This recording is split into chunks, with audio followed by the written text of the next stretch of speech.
Yo, what is going on YouTube? It's your boy Mosballin. So today I'm going to be covering a question that a lot of you guys sometimes ask me. Not a lot of you guys, but some people do ask me this question. One of them is actually a major question. One of them is not that major. So the two things we're going to be really covering today are consumables. And what I mean by consumables, I mean diamond contracts as well as diamond shoes. So the question is, when should I be putting on diamond shoes on players? When should I be putting on diamond contracts? When should I know exactly what to use, what shoes and all that? So we're going to be covering all that. I'm going to tell you guys what shoes add what, when you shouldn't be adding diamonds, and all that good stuff. So in order to begin this, we need to know how much contracts cost, right? We need to figure that out first. That's the main thing. So we begin with the sapphire. When we click purchase contracts, you see the price for one contract is 50 and the price for 5 is 200. I'm not gonna be talking crazy about the numbers because then I'll confuse you guys. They're all gonna sound the exact same and it's just gonna get really annoying. But right now, if I switch this to a ruby, you're gonna see the price went up a little bit by 10 MT and by 40 for the 5 contracts. So far up to that point, it's very simple just to add the contract. Now this is when prices start jacking up, man. This is where you see 100 for the 1 and 400 for the 5. Still not bad. This is still doable. I still buy MT contracts here. If you're gonna use the card for a long time, you have two different options. One, maybe just use regular contracts if you're getting a lot of them, but more likely than not, it's still cheaper just to buy the purchase for the 5 for 400 is still a good deal because gold contracts tend to go for 450, 500, 550, really depending on the time. So you're better off just paying at that point. So what that means is, as soon as you get to diamond, purchasing the contract now, you're probably better off putting a contract on it. What I mean by that is a gold, a bronze, a silver, all that stuff. I wouldn't say diamond yet. The reason I'm not saying diamond yet is because we got to get to that point. What I'm trying to get at is, I'm not saying you need to use a diamond contract as Steve Nash because it's expensive. I'm not saying that at all. Here, if you're buying contracts, 150 for the 1, 600 for the 5. I want to emphasize that this is the same price for the Galaxy Opals. I know some people probably don't have Galaxy Opals, so just so you guys know, I'll show you guys right here. But basically, the price for an Opal is the same exact price. You will do it right here, 150 to 600. All right. So now the question is, you can see actually right here. I don't know if you can see. Let me move my head a little bit. Right there, you guys see Brandon Roy has 33 contracts. Why doesn't he have a diamond? A lot of people will be like, yo, don't you just put a diamond on him? Like, that's the right move, right? He's too expensive to put contract. And honestly, the real answer is, I don't use him that much. I don't play with Brandon Roy like that. It says I played no games. I think my stats got reset or something. But anyway, I definitely played some games with him, but I haven't played enough to the point where he needs a diamond contract. What cards have I played a lot that do need it? One, Jason Kidd. J-Kid has played a ton of games for me, and stats, or I guess all my stats reset. Maybe something got deleted or corrupted in my files. That's a whole different conversation. But Jason Kidd, I evolved him from when he was a little puppy. I don't remember if he came as a ruby or whatever, sapphire, whatever the case was, all the way to pink diamond. So I played hundreds and hundreds of games with him. So for me to keep buying contracts wasn't worth it. I do want to state though, if you get an evolution card that starts off as a sapphire, emerald, whatever the case is, buy them 99 contracts. Trust me. What do I mean by that? I'll show you guys right now. So basically, say for example, this is an emerald card and he's going to evolve. He's going to get more and more expensive as he evolves to add contracts. I don't actually want to apply a diamond contract on him. So what I'm actually going to do is just purchase contracts. Look how cheap this is, 40 or 160. So what I could do is just go 160, right? Purchase. Now he has 7 contracts. You guys might not be able to see that. But then I'll buy another 5. Now he's going to have 12 contracts. And I can just keep doing that until it gets up to the max, which is about 99. Just max him out so when he evolves, you're pretty much good. Now, this I would recommend if you think you're not going to play a certain amount of games with him once he gets to a certain level. So the guys that you actually have, like say Jeremy Lin, Jason Kidd, you got Kareem, and you got some of these other pretty much guys that you're gonna grind for a long time. Their evolution requirements aren't gonna be really quick. They're gonna take you a lot of games. With these, I would recommend the diamond if you plan to use them long term, or if you're actually not grinding out contracts. So you could get contracts from domination, you could get contracts from triple threat and all that other stuff. But if you're not actually getting contracts, it might be better off actually adding a diamond. You're gonna see here my Dwight actually doesn't have a diamond contract. I never thought I was gonna use him like that. but my Kareem does. I did play a lot with Kareem. He did work really hard to evolve. So I was like, hey, I need to add a diamond contract off the bat. Let's do the math now.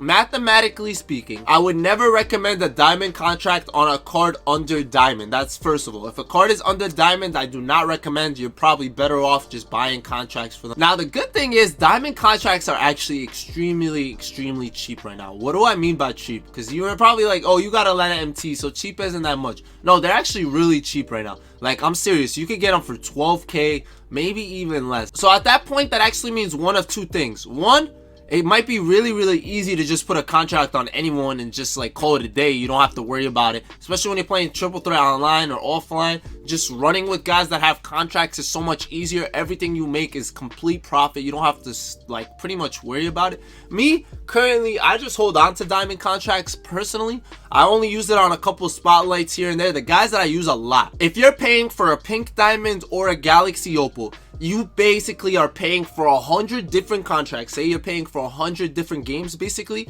you would be spending 12,000 MT. So if you plan to use about 100 games worth, you should definitely invest into a diamond contract. Otherwise, it's not worth it. You're better off just paying with MT or with these other contracts, okay? So I hope that makes sense. You need to be playing at least 100 games for a pink diamond or galaxy opal. If you're talking anything less like a diamond, you would have to actually be spending more. And now what I would also say is 12,000 for a diamond contract is really cheap. So if you plan to put one on somebody, go for it right now. This is the best time to do so. I will take a look at my guys. I'll take a look at my regular team so we can take a look if any of these guards really deserve a diamond contract. So Giannis has one. He's one of the only cards that does. Why? Because I use Giannis a lot. He's one of those cards I really use. Other than that, I don't think any of my regular players have him. Just Kareem and Jason Kidd, like I told you guys. Nobody else has earned one. Nobody else plays for me enough. Giannis I use for triple threat, either online or offline, enough where it's actually worth it. Everyone else, not so much. Obviously, Brandon Roy, Vince Carter, those cards probably should get it. A lot of people will tell you that. But for me, currently, since I don't play with this team a lot, I don't play with these cards a lot, it is not worth it. So just keep that in mind. You know better than us. You know how much you use your cards. I just wanted to give you guys a rough estimate. Anything lower than diamond, you should definitely shouldn't even be using any type of contracts on them. Just pay with MT. If you don't know how to pay with MT, you have to do it like I showed you, just one card here. Or the other option is if you're in triple threat online, for example, and you just have one card without a contract. If I click square, it's actually just gonna buy that one player a contract. So that's a nice way too. Now we're gonna talk about shoes and how shoes work. Last year I made a really good video on this. So unfortunately, the shoes this year are completely different, so I have to make a whole different video. And I'm sorry it's kind of late, but some people did ask me for it, so I definitely got to get there. And why can't I search that? Oh, I don't have any diamond shoes at the moment.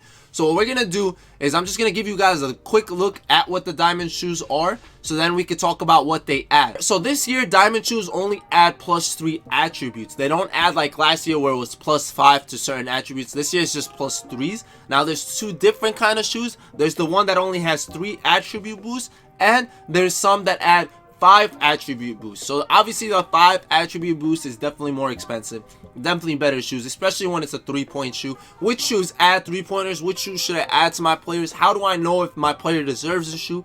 That is all good, great questions that we be getting on the regular. So what we're gonna do is we're gonna be going to Reddit. Shout out to this person. I'm gonna shout him out right now. I actually don't know who it is, but EIDUK. Thank you, man. Thank you. You dropping this as a gem, right? Some people are gems in the community. Some people actually drop great things in the NBA 2K Reddit community. If you guys don't know anything about it, go ahead and follow it. Check out Reddit. Reddit usually has a lot of great answers, especially for the 2K community. It's less toxic. Honestly, it's less toxic than Twitter and just basically a community in general. So a lot of people are here to help. Once you click on the link, I'm gonna link it down below for you guys, but this is the diamond shoe link. Once you click it, it shows you every single diamond shoe. So you basically have the name of the shoe, right, what brand they are. So if they're Nikes, you have the Kobe's, you have the Foamposites, the LeBrons, the KDs, you have the D Lillards. So it doesn't tell you price for any of them, but it tells you what they add. So you'll have the first attribute boost, the second, the third. So now, for example, say you want to be looking for something in particular. So right now you see all the 3-point ones are highlighted, right? They're all highlighted, so because I wanted them to highlight. If you click Control F, you could actually search whatever you want. So say for example, I want to search driving dunk.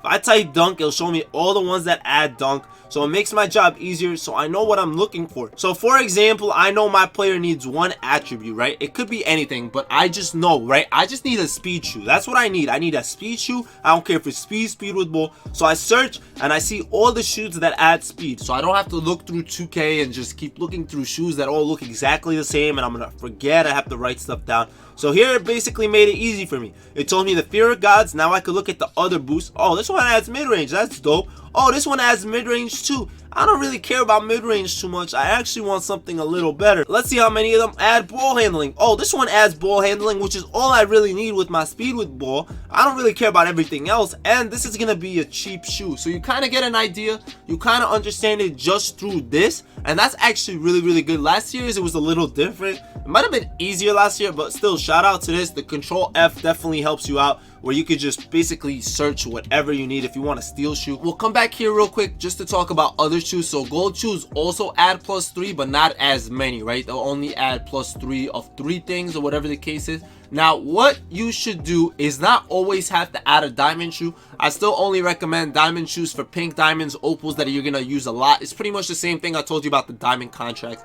Don't actually use diamond shoes on every player. It's not gonna be worth it. What you can do is use gold ones. Gold ones go for absolutely cheap. Look how cheap these shoes are, and they last for 6 games. If you're playing against a friend, that actually doesn't count. Any friendlies don't count. So that's just games against a computer or against online competition. So I highly recommend gold shoes if you're trying to see if like your players basically takeover is gonna change. What I mean by that is, if you don't know, takeover changes based on coach and shoes. Shoes don't affect it as much as last year because it's not +5, it's only +3, so it's a little less. So you could also check with the gold if you want to see if adding a 3-point shoe is gonna change the takeover to a sharp or whatever the case is. I hope this was all really helpful. I also want to say there's a link right down below for coaches as well. I don't know if I did a coach video this year. I know we've done it a lot in the past. Coaches are really important. So here you can actually check the defensive coaches and what they add. And it's not just what they add. This is what it adds per position. So you see what it adds for point guard, shooting guard, small forward, what it adds for power forward, and then what it adds for center.